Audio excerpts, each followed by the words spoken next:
ऐसी कौन सी चीज़ है?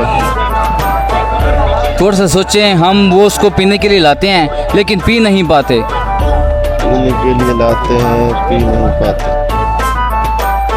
पौधों का आप काम करते हैं, जी पहले। कोई ऐसा पौधा बता दें जो 1 साल के अंदर अंदर बड़ा सा दरख्त बन जाए।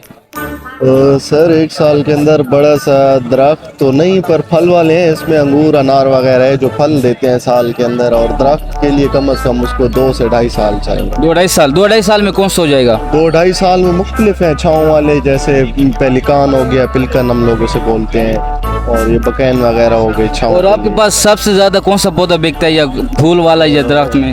इसमें ज़्यादा फूल वाला सेल गुलाब होता है, और उसके बाद अंगूर अनार वगैरह। सोचें थोड़ा सा। आपका क्या नाम है? अमीर हमजा। अमीर हमजा, क्या काम करते हो? स्कूल